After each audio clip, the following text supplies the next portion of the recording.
This is 5 on Your Side at 6. Focused on you. For the first time in nearly 2 decades, police are investigating a homicide in Clayton. The deadly shooting happened early this morning, and now the major case squad is taking over. Thank you for joining us tonight. I'm Ann Allred. And I'm Mike Bush. The shooting happened just before 5:30 this morning in the 7500 block of Wydown. 5 on Your Side's Holden Kerwicki spent the day following up with people that live in that area. Holden. Well, Mike, Ann, many of the people that I spoke with today here in Clayton were still trying to piece together exactly what happened that caused that large police presence here in their neighborhood early this morning.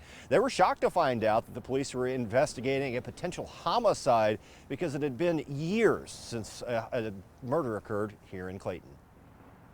On a typical day, it's common to see Clayton residents like Emma Donovan and Rick Barnes taking a morning jog down Wydown Boulevard. Really peaceful, it feels really safe, everyone's really friendly. You're not afraid to walk outside. It's very safe, quiet. There's always a very good police presence in our neighborhood all hours of the night, and so I feel very safe running anywhere from 5 to 8 a.m. It's always a good place and safe place to run. However, their morning routine was interrupted by the sight of flashing lights. So I was out on my run with my wife and another friend, and they turned around because they didn't want to be part of a crime scene. According to Clayton police, around 5:25 in the morning, a man was shot to death in the 7500 block of Wydown, and though the major case squad is investigating the incident as a homicide, they've yet to release any details, leaving many in the community searching for answers.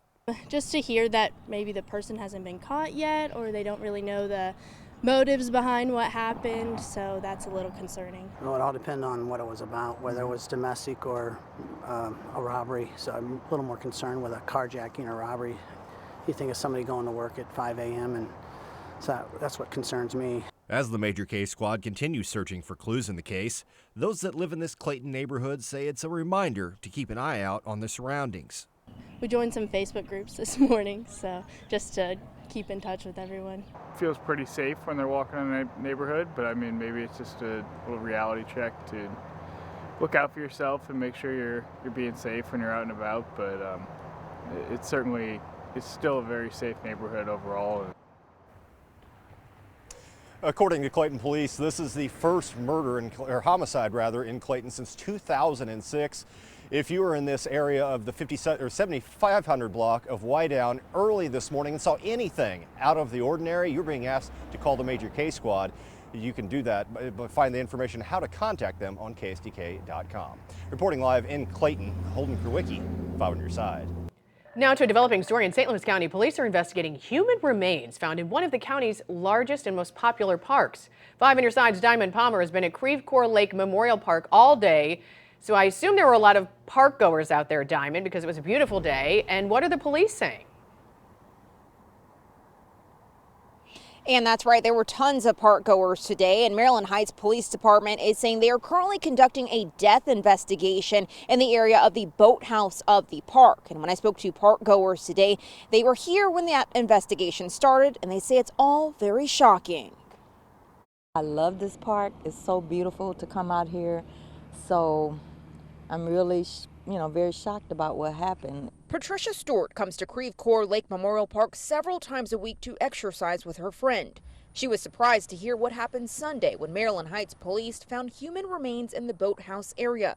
There has been no positive ID of the person, and there's no signs of foul play, according to the police. Lily Bornhop visits the park often and was jogging near the park's restaurant when she saw a large police presence. There's usually a lot of people out here, so I guess you never know. There was about 8 police cars over that way, and then I was running towards the boathouse, and there was another police car headed that way. So, and then there was another ranger towards a bridge this way.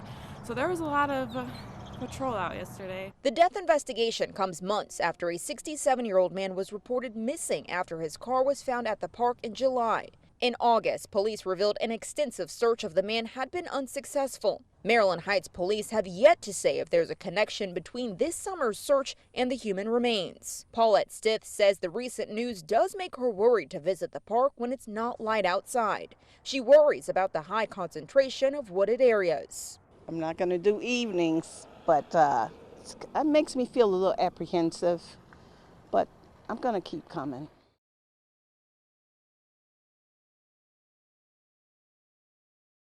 for comment, and they've responded by saying that more information will be released later this evening.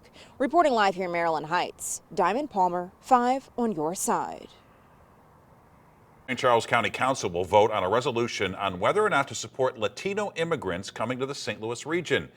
Justina Cornell looked into this resolution, and she joins us in studio. Justina? Yeah, Mike, so Resolution 2308 comes after the International Institute announced its latest program trying to build the area's workforce. I'm told the resolution is non-binding and more of a statement of the council member's stance. However, the International Institute says they have concerns about this resolution and want to continue educating.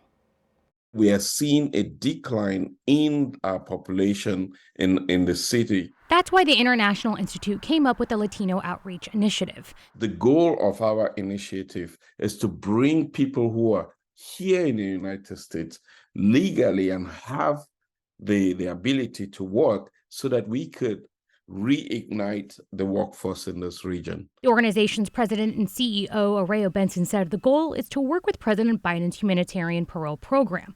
It allows up to 30,000 people each month to legally enter the U.S. from Cuba, Haiti, Nicaragua, and Venezuela. But not everyone is enthusiastic. And our perspective is St. Louis and St. Louis County and St. Charles are the same region, so whatever they do has an impact on us as well.